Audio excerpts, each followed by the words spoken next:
Nafa akhirnya buka suara. Dalam konferensi pers dadakan, dengan wajah letih dan suara berat, dia berdiri di depan podium sambil mengatakan, "Saya tidak pernah menerima dana ilegal. Tuduhan itu fitnah yang dibuat oleh orang dalam yang kecewa. Saya akan melawan dengan jalur hukum." Aku duduk terpaku, melihat bagaimana Nafa dengan mudah membalikkan semuanya.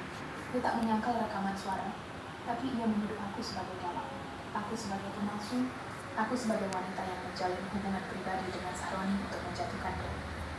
Aku tertawa kecil, pahit. Lucu juga, bagaimana perempuan yang dulu memintaku menyimpan rahasianya, sekarang memaksaku jadi kambing hitam. Sementara itu Sahroni diam, tak satu kata pun keluar dari mulutnya.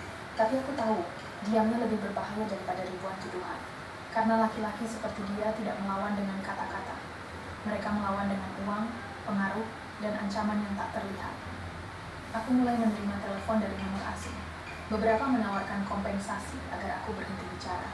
Beberapa mengancam akan menyebarkan foto-foto pribadi, yang bahkan aku sendiri tak tahu dari mana mereka dapat. Tapi aku tidak gentar. Tidak lagi. Aku sadar sekarang bahwa kebenaran tak hanya butuh disuarakan, ia harus diperjuangkan. Dan perjuangan bukan berarti aku harus menang, tapi aku harus berdiri tegak, meski sendirian.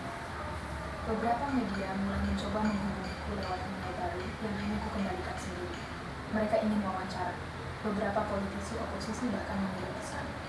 Mereka bilang, "Kami di pihakmu." Tapi aku tahu, hari ini mereka bersamaku karena aku berpihak. Besok bisa jadi mereka sama saja. Untuk saat ini, aku memilih diam. Bukan menyerah, tapi mengatur langkah. Karena setelah ini, pertarungan yang lebih besar akan dimulai. Bukan lagi soal siapa yang mencuri uang, tapi siapa yang berhak bicara atas nama rakyat. Dan jika mereka pikir aku akan hilang begitu saja, mereka salah. Aku Rani, asisten biasa perempuan, yang dibentuk oleh sistem untuk diam. Tapi aku sudah melihat terlalu banyak, dan sekarang aku sudah bicara. Mereka boleh punya panggung, tapi aku punya kebenaran.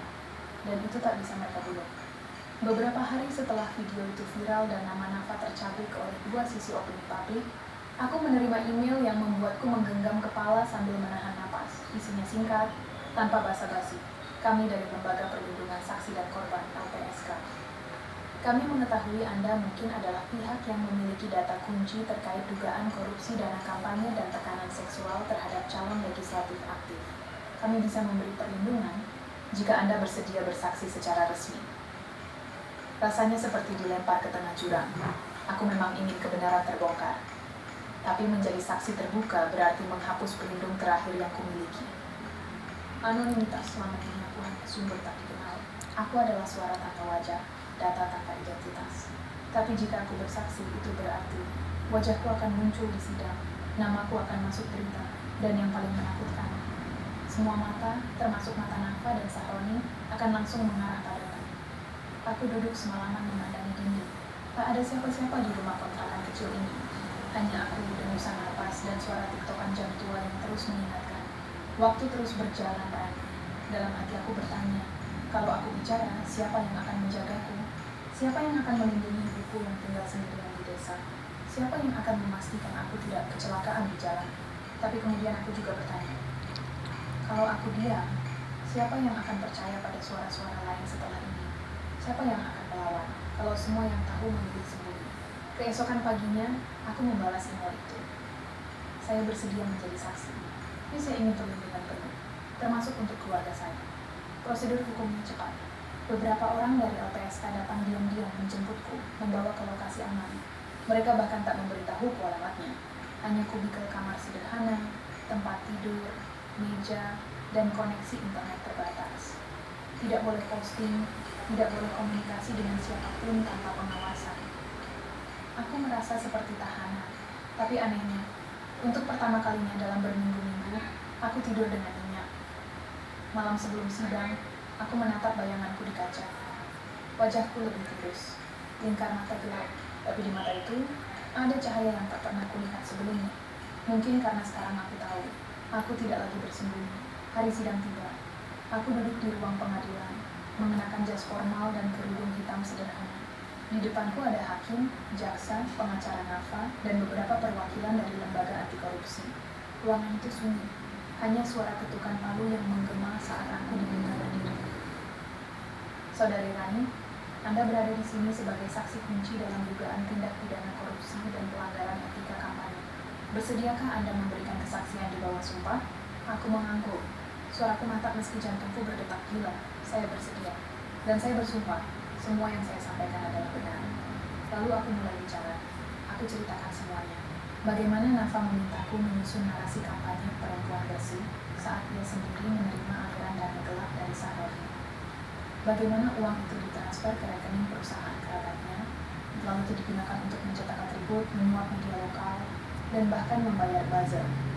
Aku bacakan log komunikasi antara Nafa dan Sahroni, termasuk permintaan Sahroni agar Nafa membalas dukungan dengan kedekatan pribadi. Sesuatu yang membuat Nafa menangis, marah, tapi akhirnya tetap ia biarkan terjadi demi kursi kekuasaan. Dan terakhir, aku serahkan rekaman asli yang belum pernah dirilis ke publik. Suara Nafa sendiri berkata, "Rani, kalau orang tahu aku tidur dengan dia cuma demi dana kampanye, aku habis. Tapi kalau aku nggak nurut, dia akan hancurkan semuanya." Ruang sidang ini. Tak ada yang berani bicara. Beberapa terlihat terkejut, yang lain menunduk. Tapi aku tetap berdiri tegak, aku bukan hanya saksi. Aku adalah bukti dari apa yang terjadi ketika idealisme diperjualbelikan.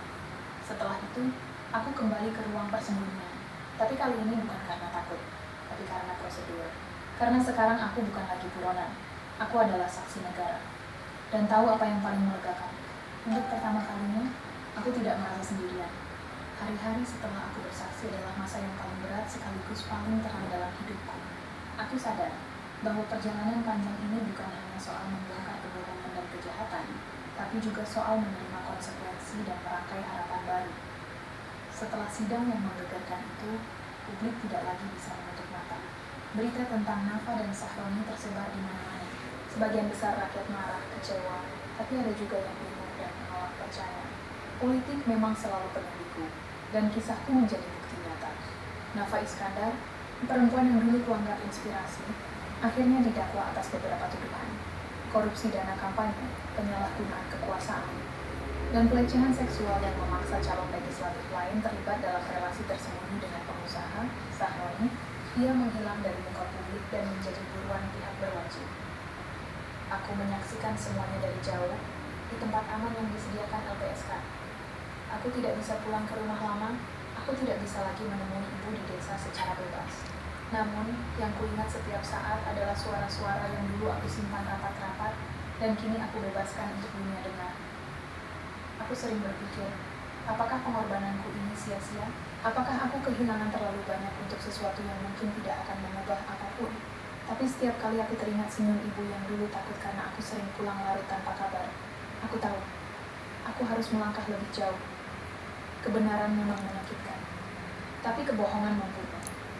Lalu, kehidupan baru dimulai. Aku diberi kesempatan melanjutkan pendidikan yang selama ini tertunda. LPSK dan beberapa organisasi independen mendukungku dengan beasiswa. Aku mulai belajar hukum, berharap bisa menjadi seseorang yang membela orang-orang yang terpinggirkan. Namun bukan tanpa rintangan. Label pengkhianat dan pembocor rahasia masih melekat di sekitar namaku. Beberapa orang yang dulu kukira teman menjauh, bahkan ada yang terang-terangan mengancam lewat media sosial. Tapi aku sudah terbiasa. Aku belajar bahwa menjadi benar terkadang berarti harus kehilangan banyak hal. Tapi yang paling penting adalah aku berani berdiri sendiri. Aku juga mulai menerima undangan untuk berbicara di berbagai